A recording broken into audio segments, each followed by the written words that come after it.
Iran সমর্থিত Hezbollah গোষ্ঠীর একের পর এক রকেট হামলায় ক্ষোভে ফুঁসছে ইসরায়েল। তবে শীর্ষ নেতাকে হত্যার প্রতিশোধ নিতে প্রতিশ্রুতিবদ্ধ হিজবুল্লাহ। তাই রবিবার রাতভর রকেট হামলায় ইসরায়েলের উত্তরাঞ্চল কাঁপালো তারা। ইসরায়েলের সেনাবাহিনীর দাবি, রকেটগুলো ফাঁকা স্থানে ভূপাতিত হওয়ায় কেউ হতাহত হয়নি। হিজবুল্লাহ ও ইরানকে মোকাবেলায় ইসরায়েল সব ধরনের প্রস্তুতি শেষ করেছে। দেশটির সামরিক বাহিনীর মুখপাত্র ড্যানিয়েল জানিয়েছেন, প্রয়োজনে সেনাদের ঢেলে সাজাতে প্রস্তুত ইসরায়েল। ইসরায়েল হিজবুল্লাহর পাল্টাপাল্টি হুমকি আর হামলায় আতঙ্কে গোটা মধ্যপ্রাচ্য। এর মধ্যে ইসরায়েলে ইরানের সম্ভাব্য হামলা ঠেকাতে মধ্যপ্রাচ্যে গাইডেড মিসাইল মোতায়েন করেছে যুক্তরাষ্ট্র। রবিবার পেন্টাগন এক বিবৃতিতে এ তথ্য জানায়।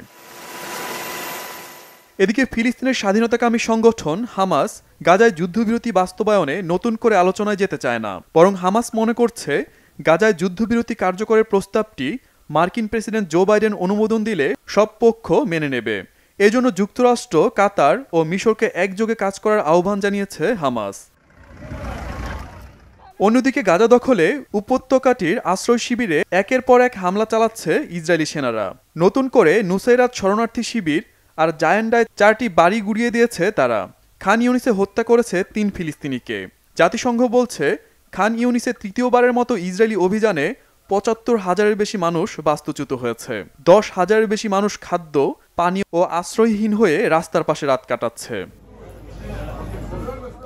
ফিলিস্তিনের পরিসংখ্যান ব্যুরো তথ্য মতে, গেল অক্টোবরের পর ইসরায়েলি সেনারা গাজার ১.৮% ফিলিস্তিনিকে হত্যা করেছে।